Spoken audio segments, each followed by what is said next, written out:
Okay, Brent and I want to continue today a little bit about the mental and emotional side. We had a talk last week a little bit, but he wants to talk a little bit about some things from his angle. And excuse my voice, I got a little bit of allergies and a cold here, so I sound a little funny. But Brent, why don't you start it off? Sure. Thanks, Brad.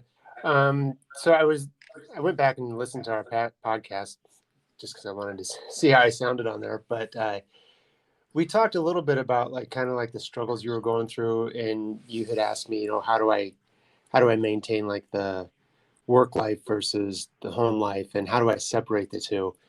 And I think maybe I made it sound easier than it is because it's not. And I think everybody who's out there as trading during the day, it's hard not to take some of that home with you, right?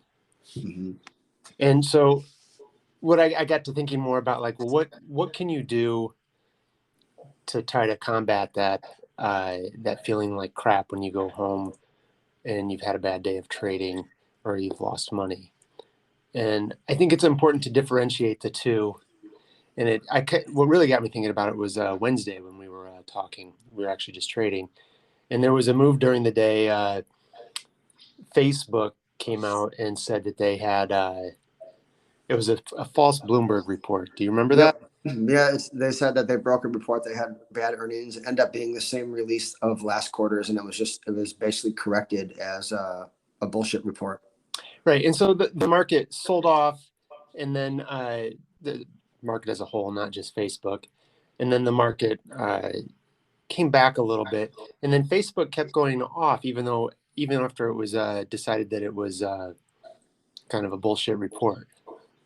But you and I were talking and thought, well, this might be an area where people are kind of stuck short the market because we'd already had so many down days, and so we started looking to buy. And the trade didn't work out for us. We were wrong. However, it got me thinking about your statement last week, and how do you combat the feeling of like, oh, I just had a horrible trade and I lost money and now I feel like crap the rest of the night.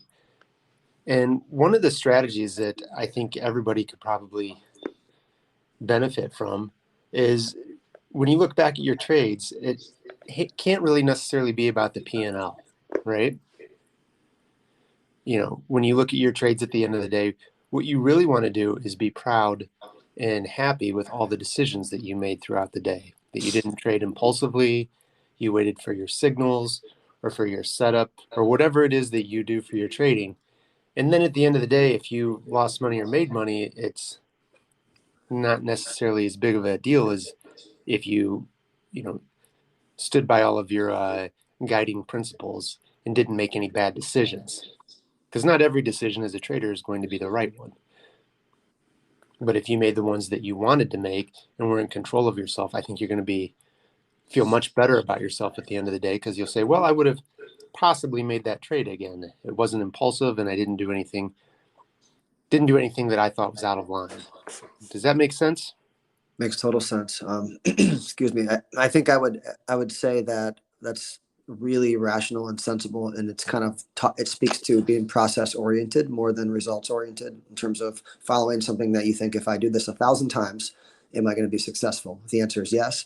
We used to always say that to each other. I'm going to sell the low here. I think it's going to go down. It's like, yeah, but if you do that 1,000 times, where are you wrong? Is it too far away? And if it is, are you going to be in business? And then don't do it one time.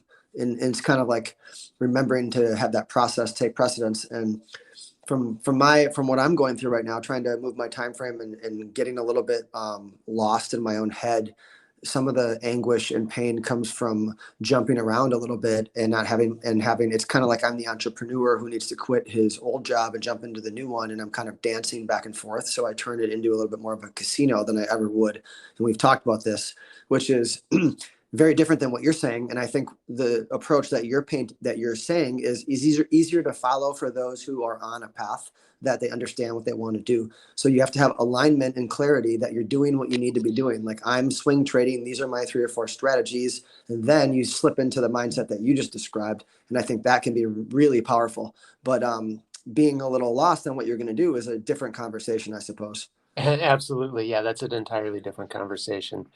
But I think that maintaining control of your being and your trading person during the day will help you feel better at night, knowing that you made good decisions, even if they weren't the right ones. Exactly. And I think you're right about that. It's a really, I think people need to hear that over and over again too, because it's so easy to just get emotional after a run of things that aren't going well. And you throw in a few things in your personal life and it starts to spiral and you get that black and white thinking about everything. And there's no third option available for you to hang on to, even though you might have followed, like we actually had a really good setup on that Facebook trade.